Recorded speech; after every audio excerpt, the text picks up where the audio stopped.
Hello, Gia. Today, I just want to have a little talk with you about junk drawers. How does that sound? Okay. Okay, so look at this junk drawer. What do you think? Is that acceptable? No, not really. Wrong. Wrong. You see, I said no, not really. this is acceptable. Oh, this sounds okay. It doesn't look organized. And a lot of people go throughout their life feeling bad. My pin. Feeling bad about a disorganized junk drawer. But all you have to do is change your perspective. This is not a junk drawer.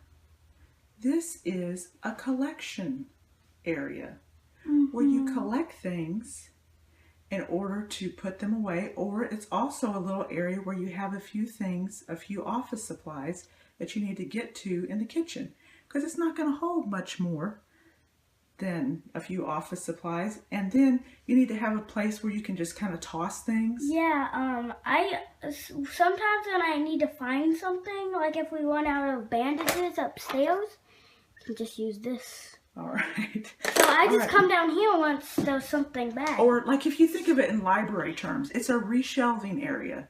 So you don't want to run and put things away, or sometimes your kids don't know where things go. So they toss them in the junk drawer. The problem is every now and then, like once every couple months, you've got to come clean it out. So, Gia, I'm going to pull these things out.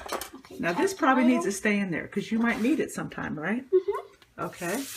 Here's some paper. Yeah, we need some paper. Okay. Okay, here's some tools.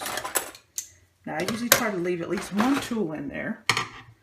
But we have two in there, so we can put that away. Now we don't need that in the junk drawer. We can put that down with the fitness things. What about this? This can go down maybe in your toys. Like maybe in the potty. Okay, party stuff. Yeah. All right, this can go in your toys. Yeah. So as you're pulling things out, just kind of categorize them. Now you're going to need this, right? Because you come in here and get this all the time.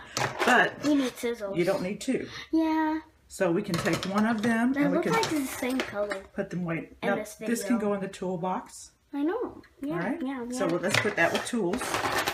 And we're going to take all these. Now sometimes you need some of these for your homework or whatever. So what I'm going to do is I'm going to let you go through these.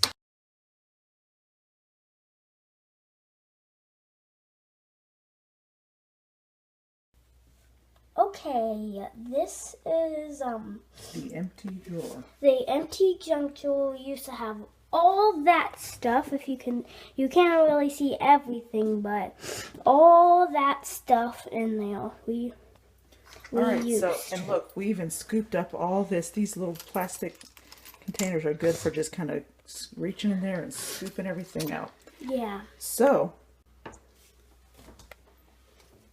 I used to use things like this and try to organize the junk drawer. And I started realizing there wasn't a place for people to put things away, or they didn't know where it went. And so things just kept piling up in that junk drawer. So finally I said, you know what? That junk drawer is serving a purpose. It's a reshelving unit. It's a collection area so that I can put things back in their proper place, because I have all kinds of different things. I have a lot of coins. I have a lot of little tools, little screws, little nails, things like that. I also have a lot of office supplies, but I really don't want everybody traipsing in and trying to put my office supplies away, because it's going to look messy after a while. So if you just look over here at all these different categories, so basically when you clean out your junk drawer, you're going to try to put things into categories, and then you're going to say, okay, what needs to be in here? Well, I always like to have a screwdriver at quick notice. So I'm going to put that in there. Thank you. Okay, and then we're going to pick out a few pins. We're going to pick You can out. put my pen in there. It's okay. We're gonna I can put it upstairs. We're going to pick out a few pencils, a Sharpie. I can just put that upstairs in my Okay, and then we're going to put a pair of scissors. scissors in there. We're going to put some tape just in case. We need to grab a little bit of tape real quickly. Oh, I think we should put these scissors. Okay, you want the little scissors? We should put those. Okay, we're going to put a little calculator in there. Yeah. And then we're going to put the pencil sharpener. And that way we'll have quick access to it. Let's put some paper in there. Let's put a little pad of paper. That way, if we're talking on the phone or something, we just need to reach in and grab that. We're just going to set that in there. Yeah. And I think all the rest of these things, they're in categories, and we can find a place around the house to put these things. Take a look at this drawer. It's not overly organized. It just has a few items that we need, and we're going to put all the rest of these away. And then we're going to have a place that people can just kind of drop things. If they have a loose screw or something like that, they can just drop them right there in the drawer. All right, thank you for watching. I hope this helps to ease some of your guilt about your junky junk drawer in the kitchen.